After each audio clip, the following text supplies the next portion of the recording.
नमस्ते।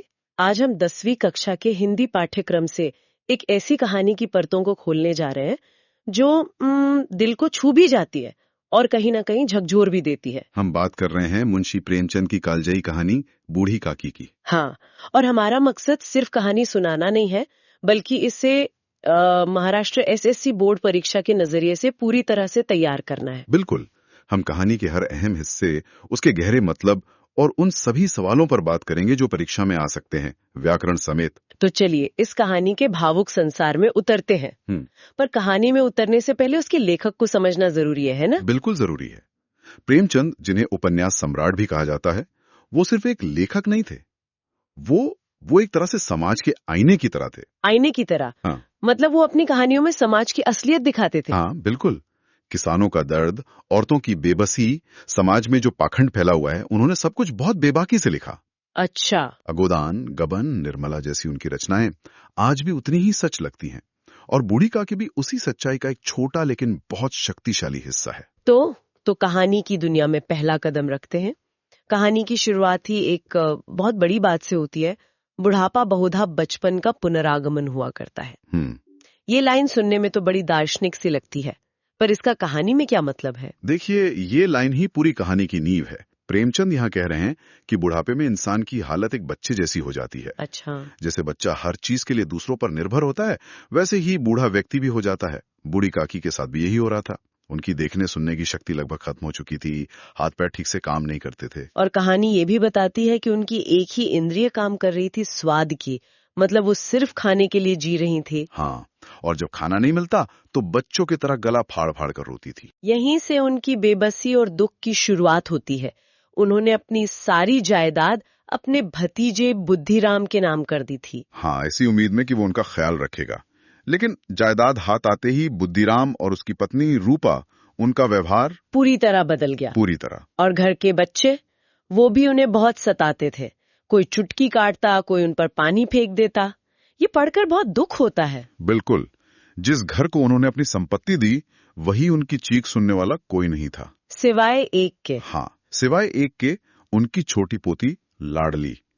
लाडली के मन में अपनी दादी के लिए दया थी। वो अपने हिस्से की मिठाई चोरी से काकी को खिलाती थी। ये एक छोटा सा डिटेल है, पर यह दिखाता है कि मासूमियत और करुणा अभी भी उस घर में कहीं ना कहीं जिंदा थी।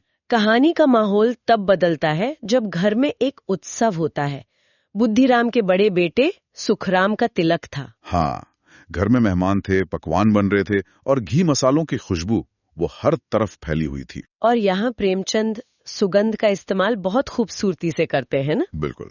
वो खुशबू काकी के लिए सिर्फ खाने की महक नहीं थी, वो उनकी इच्छाओं को और भड़का रही थी। वो उस उत्सव का हिस्सा बनना चाहती थी, पर उन्हें तो एक अंधेरी कोठरी में बंद कर दिया गया था। हाँ, और उनकी बेचैनी इतनी बढ़ जाती है कि वो खुद को रोक नहीं पाती। वो रेंगती हुई उस कढ़ाई के पास पहुंच जाती हैं जहां पूड़ियां बन रही थीं। और तभी रूपा उन्हें देख लेती है। रूपा का गुस्सा देखिए, एक तरफ तो लगता है कि वो कितनी निर्दयी है, पर प्रेमचंद उसके मनोविज्ञान को भी दिखाते हैं। मतलब रूपा को इस बात का डर था कि अगर मेहमानों ने काकी को इस हालत में देख लिया तो उसकी कितनी बेइज्जती होगी। लोग क्या कहेंगे का डर मानवीय संवेदनाओं पर भारी पड़ गया। और उस डर में वो काकी को दोनों हाथों से झटक कर घसीटते हुए वापस कोठरी में फेंक आती है। ये सीन पढ़ते हुए लगता है कि अपमान की भी एक सीमा होती है। कारण भी बनती है। अच्छा, तो ये सीन परीक्षा के लिए भी जरूरी होगा, है ना? हाँ, बहुत जरूरी है। इस पर सीधा सवाल आ सकता है, जैसे तिलक उत्सव के दिन बूढ़ी काकी के साथ हुए दुर्व्यवहार का वर्णन अपने शब्दों में कीजिए। तो इसका जवाब लिखते समय किन बातों का ध्यान रखना होगा? आपको सिर्फ घटना नहीं बतानी, बल्कि रूपा की मानसिक स्थिति और काकी की बेबसी, इन दोनों पहलुओं को दिखाना होगा। समझ गई। तो काकी कोठरी में बंद है और बाहर मेहमान खा रहे हैं। वो इंतजार कर रही हैं। वो मनी मन सोच रही हैं कि पूड़ियों के साथ क्या खाएंगी, दही या रायता। ये इंतजार कितना दर्दनाक रहा होगा। बहुत सादा। प्रेमचंद लिखते हैं कि एक एक पल एक एक युग की तरह बीत रहा था। मेहमान खाकर चले गए, घर वालों ने भी खा लिया, पर किसी को बूढ़ी काकी की याद नहीं आई।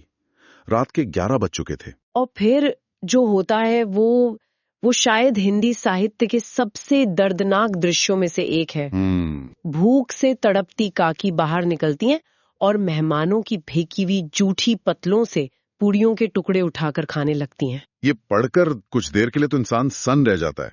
यह दृश्य दिखाता है कि भूख इंसान से उसका स्वाभिमान तक छीन लेती है। सही बात है। जिस महिला की संपत्ति से उस घर में 200 रुपए की सालाना आमदनी हो रही थी, वो जूठन खाने पर मजबूर थी।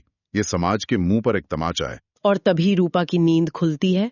उसे याद आता है कि काकी को तो खाना दिया ही नहीं। वो आंगन में आती है और वो काकी को जूठी पतलें चाटते हुए देख लेती है। उफ! बस यही वो पल है जिसे हम हृदय परिवर्तन कहते हैं। रूपा सन्न रह जाती है। उसे अपनी क्रूरता और अपने अन्याय का एहसास होता है। वो सोचती है, हाय कितनी निर्दयी हूँ। हाँ, जिसकी संपत्ति से ये सब हो रहा है, उसकी ये दुर्गति, और वो भी मेरे कारण। इस एक लाइन में व्याकरण का एक नियम भी छिपा है जो परीक्षा में अक्सर पूछा जाता है। रूपा ने काकी को घसीटा। अरे वाह, बहुत अच्छा सवाल है। यहाँ ने और को क्या काम कर रहे हैं? देखिए, ने कर्ता कारक की निशानी है। ये बताता है कि क्रिया किसने की। तो यहाँ क्रिया रूपा ने की, और को कर्म कारक की निशानी है जो बताता है कि क्रिया का असर किस पर हुआ, यानी काकी को। अच्छा, तो ऐसे ही वाक्य देकर कारक पहचानने को कहा जा सकता है? हाँ बिल्कुल। तो व्याकरण को कहानी से जोड़कर समझना ज्यादा आसान है। चलिए कहानी पर वापस आते हैं। रूपा को अपनी गलती का एहसास हो चुका है। अब वो क्या करती है? अब वो प्रायश्चित करती है। आधी रात को वो भोजन की थाली सजाती है। पूड़ियाँ, सब्जी, रायता, मिठाई, सब कुछ। और काकी की कोठरी में जाती है। हाँ, और वो काकी से माफी मांगती है। कहती है, काकी उठो, भोजन कर लो, मुझसे आज बड़ी भूल हुई, उसका बुरा ना मानना। और काकी का जवाब? वो क्या कहती है? काकी कुछ नहीं कहती। वो एक भोले बच्चे की तरह सब कुछ भूलकर खाने लगती हैं। अच्छा, जैसे एक बच्चा टॉफी मिलने पर मार पिटाई सब भूल जाता है, काकी भी खाना पाकर सारा अपमान भूल गई। प्रेमचंद यहाँ वापस कहानी की पहली लाइन पर लौटते हैं। बुढ़ापा बचपन का पुनरागमन है। और रूपा वहीं बैठकर उन्हें खाते हुए देखती है। लिखा है, रूपा बैठी इस स्वर्गीय दृश्य का आनंद ले रही थी। ये कहानी का एक बहुत ही सुंदर और उम्मीद भरा अंत है। हाँ, प्रेमचंद निराशावादी लेखक नहीं थे। वो मानते थे कि इंसान में अपनी गलती सुधारने की क्षमता होती है। रूपा का पश्चाताप इसी बात का प्रतीक है। अब अगर हम परीक्षा की बात करें तो इन तीन किरदारों, बूढ़ी काकी, रूपा और लाडली, इनके चरित्र चित्रण पर सवाल आ सकता है। हाँ, ये एक बहुत ही संभावित प्रश्न है। तो अगर रूपा का चरित्र चित्रण लिखने को आए तो क्या लिखना चाहिए? क्या वो बस एक बुरी औरत थी? बिल्कुल नहीं। उसका चरित्र सपाट नहीं है, उसमें कई परतें हैं। शुरुआत में वो एक आम गृहिणी है जो घर के काम और सामाजिक प्रतिष्ठा में उलझी हुई है। उसमें स्वार्थ है, गुस्सा है, लेकिन अंत में पछतावा और करुणा का भाव भी है। आपको उसके इस पूरे बदलाव को दिखाना होगा। और बूढ़ी काकी का चरित्र चित्रण? बूढ़ी काकी विवशता, भूख और अपमान की शिकार हैं, लेकिन उनमें बच्चों जैसी मासूमियत भी है। उनका चरित्र एक तरह से समाज के उन सभी बुजुर्गों का प्रतीक है जिन्हें अपने ही घरों में उपेक्षा का सामना करना पड़ता है। एक और सवाल जो दिमाग में आता है वो है कहानी के शीर्षक को लेकर।